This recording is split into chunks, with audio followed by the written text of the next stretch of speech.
All right, so E3 is done, over, another year gone. And let's do like a super fast overview of the big conferences. E3 recap. E3 recap. Yeah. Big conferences we haven't done yet, and then some recap or overall impressions. Definitely, yeah. So we have not talked about the PC show. So I'm only going to hit highlights here, only just things that are either important to me or the masses. So XCOM 2 expansion late this year. Looked good. PlayerUnknown Battlegrounds is expanding and also coming to Xbox One. Yeah. Forza is going over to PC, although it's been on PC, so that was a big Apex. Forza announcement. That was kind of like a downgraded version of... Oh, okay. We've never really seen a full Forza on PC because Okay. At one point in time, Turn 10 used to be a lot more transparent and talk about why, and they said the PCs really couldn't handle it. So it was really difficult to do that, yeah, the adoption rate of what they wanted from a CPU and a GPU, it wasn't where it needed to be in previous generations. Yeah. Now, more people are starting to adopt higher powered CPUs and GPUs, so we're going to see a full Forza on there. They also had said something about making something in their development process was going to adapt better to lower end PCs than prior. Don't know how they did that. But DirectX 12 makes it easier to develop on lower end PCs. Yeah, okay. And then there was a new game coming called Islands, and it's by the developer of DayZ. It's almost like a Minecraft and exploration combination. Very interesting animations and stuff like that. Looked very blocky. Yeah, very blocky. A lot of the PC games looked very blocky or way overhead, looking down at little teeny tiny like horses running around and things like that. Like almost like phone games. They almost look like phone games. Exactly. There wasn't any graphical showcases in the PC show at all. No, there wasn't. Yeah. And then they finished it out with more or less with Lawbreakers. Cliff Blazinski came on stage and did an interesting little demo. And what was really interesting is he verbally attacked Overwatch by name, times. Which is funny. If you have a small team, you have a small game coming out. Do you really? Might want to be nice to the I get developers. the David and Goliath thing. Yeah. But that's kind of overkill. You don't really go after Overwatch like that aggressively. Yeah. Because it's got so many fans. Over 30 million people are playing that game. Right. They're more likely to stick with Overwatch than, come play yours. So that was fun. Unless you make it more of a addition than like, oh, this is better than that. Yeah. So a couple of interesting comments out of that was that the betas that they've been doing are not like other betas. They are to actually get feedback. It's real beta. Not a marketing beta. But they also commented that they're going to need feedback after the launch of the game, like a lot of it. So you're even after you bought it, you're still kind of you're still in a beta. You bought a beta though, but it's $29.99. None of that $60 multiplayer only. I'm not going to say the last of the words that came out of his mouth there. Then it went to Nintendo. That was the PC show. Now we're on Nintendo. That was the PC show. Nintendo had a good little conference. I mean, for Nintendo, they do what do they call that? It's a little digital show. It's not exactly a press conference. Their Direct. Nintendo Direct. Nintendo Direct. So they said that Pokemon tournaments are coming next year, but focusing on games this year, which does seem to be what Nintendo's doing. Crossplay with Xbox on both Rocket League and Minecraft. So those were both big announcements. It looks like Nintendo is learning very quickly that the more you branch out and the more you do business with other companies, the more profits business you get. That translates to. So yeah. And those are both really good games to have cross-play. Yeah, especially with Xbox, because Xbox Live is such a big, vibrant It's a big thing, network, and Nintendo's network is non-existent as of right now. Yeah, so that will add a whole new component, really, to Nintendo gaming. Really excited for Mario Odyssey. That looked really good. I've been a Mario fan forever. Who hasn't, really? Nobody plays video games and didn't play Mario, but... You grew up playing Mario, Grew up playing Mario when he was a little tiny block, like a Minecraft block, running across the side-scrolling screen. But updated graphics, but still Mario. Still Mario graphics. So that's really exciting. I can't remember when they said it comes out. That was my out, favorite thing that Nintendo showed. Favorite thing for Nintendo, for sure. And then they did Metroid. They did Metroid. That was a DS Metroid that they have coming out. Yes, okay. Relatively soon. And then they teased Metroid Prime 4 with like it was just like a little announcement, really. It wasn't anything else. Just like this. So we don't know what that's going to look like. I'm sure they're going to use the same type of graphic style, the art style from the previous Metroid Primes. But the games that have come out for Metroid, they take years and years and years to come out. So it's kind of interesting that they would tease it at E3 like that. I guess they're trying to drum up excitement, but I don't think we're going to see that for 4 or 5 years. It's going to be a while. Yeah. And then Zelda items coming to Skyrim.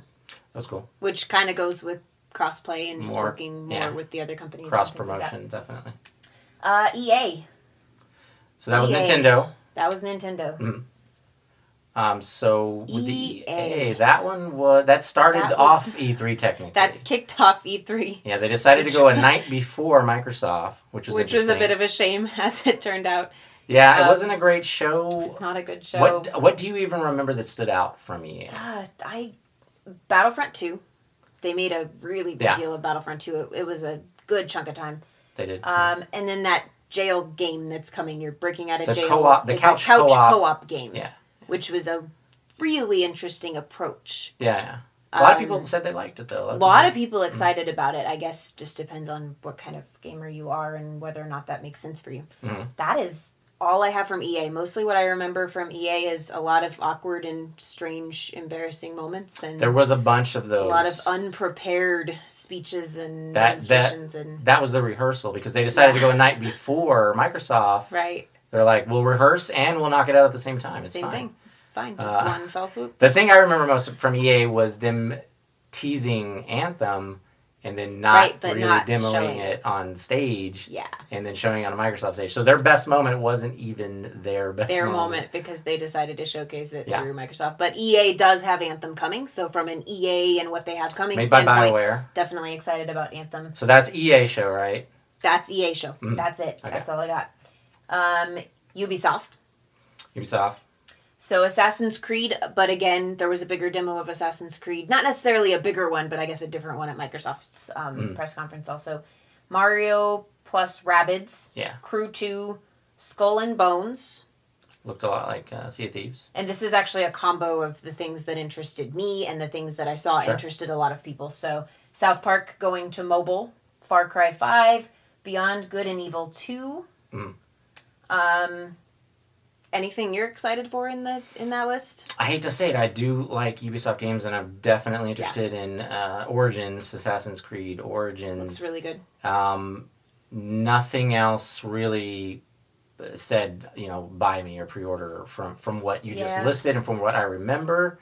I wasn't that excited about their stuff. It was interesting because a lot of the media afterwards was saying that, or were saying that they won E3 or that they were the best show, and it was that's kind of a weird thing to say that a publisher wins E3 over the 3 platforms that all showed quite a few games. Sony, Nintendo, and Microsoft all showed game after game after game for their little presentation. They all had big presentations. They did. So they may or may not have appealed to what you wanted, but they had big, rounded out presentations. So it's really weird. So to give it to a publisher really says, well, who I want to give it to didn't have a good show, or I didn't like their show, so I'm going to give it to a publisher instead. Yeah, we're going to intentionally not give it to who actually won E3 and say that a publisher won instead, which is just have weird. A publisher win. I think the reason why they did that is because there was like a couple of months where people were like crying, like developers were crying. There was. Which is always an interesting thing to see.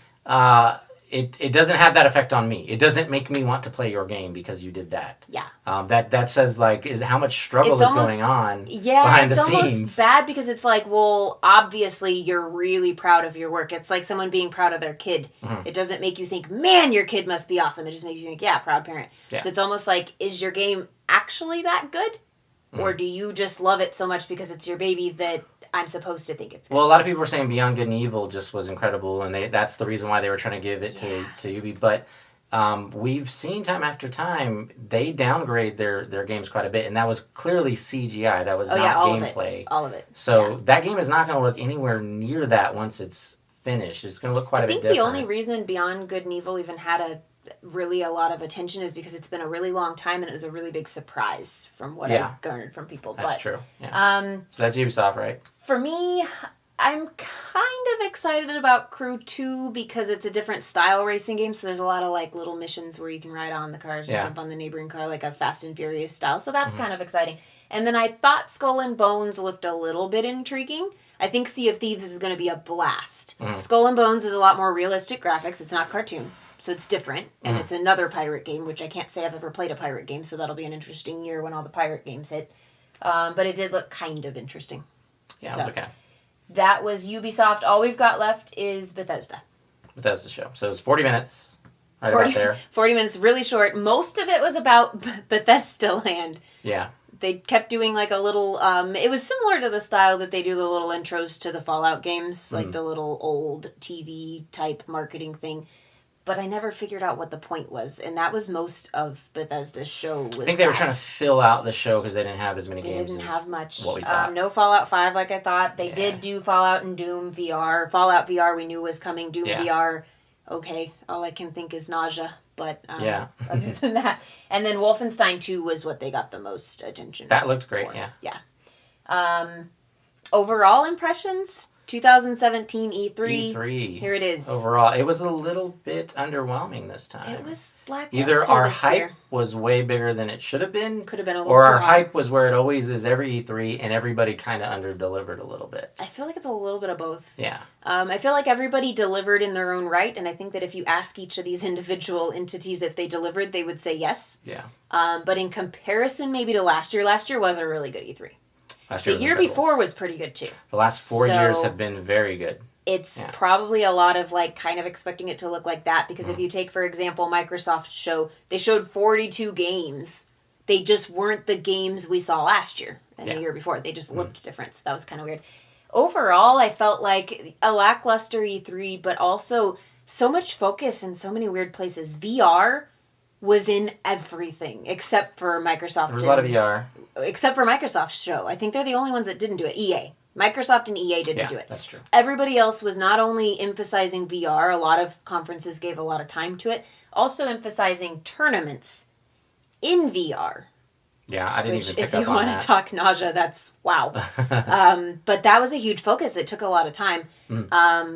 So just a lot of weird things that took up time. Who won E3 to you? Who would you give it to? I really think Microsoft won this E3. I wouldn't give it to a publisher anyhow, but I will say that the publishers didn't deliver much. No. PC really didn't deliver anything that looks new. In fact, they almost regressed a few years, and it was a long, long show. Lots of interviews on stage, like with the bigger press conferences like Sony and Microsoft, you see that after. They do a bunch of that in follow-up. So it just felt like I was watching a bunch of interviews. PC was the most underwhelming, I think. Yeah. And then Sony had a good show, but it was a short show, and they didn't have as much new as what they had last year. So it was just a little bit of a downgrade from their own performance last year. Microsoft, it would have been hard to can't say they didn't bring games. Microsoft brought games. Definitely. They brought a lot of variety. They had a big, long show. It was jam-packed, so your attention was totally there. So I would have to say Microsoft for this year. Yeah, I would probably have to agree from that standpoint. Plus, Nintendo's is, it's a direct, so it's not quite the same thing as having a show. See, and I thought about Nintendo when you asked me that, but it's like it's not technically a press conference. Yeah. But as far as what are they doing this year, what's their mission, and what are they bringing us, Nintendo also did wonderful. And so finally, what would be your game of show if you had to pick one thing? Game of show. I have a few, I will say. Probably my game of show, maybe because it caught me a little off guard, would be Detroit. Detroit, okay.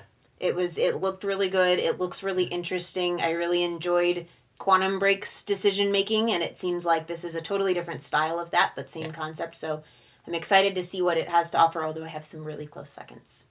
But what would your top game be? Well, Anthem is the obvious choice. We did a video about that. Right, we did a video about Detroit. For sure. Yeah. It's up there. Assassin's Creed was up there as far as watching the gameplay. And Forza 7. I really want to give it to Forza 7. So much new stuff coming for that, so that's a close one too. But I'll probably have to give it to Metro Exodus. Because I don't think it's really gotten talked about all that much, and it was very impressive. Much. Looked very interesting. Yeah, you're playing in first person, and whoever's playing in that demo or however it was rendered, like runs up to the edge, and you actually see rocks fall off of the edge of this cliff Yeah. that are a part of the game world, and they're falling off into that. So if they have that type of almost emergent gameplay that we're going to see from that, that could be really good. And I really want to give it to Forza, but every year Forza's there. Forza's It's big. big. It's modified, but it's not a new People, game, I've heard from multiple people already that they're saying it looks absolutely photorealistic 100% completely. I've heard a lot of really good things about Forza. So I'm really excited for Forza, but it's the next rendition of Forza. So in that way, Metro was a surprise, definitely. Yeah. So we have done videos. We did a video on Microsoft's press conference. You can check that out. We also did one on Sony's press conference. Those are the really big two. We also did a video on Anthem, which we're super excited about, and a video on Detroit, which obviously I'm super excited about. You're super excited about Detroit, yeah? Both, yeah. Yeah, so check out all of those as well. If you haven't already, subscribe to our channel for more content like this. New stuff coming, more news on a lot of these things coming as well.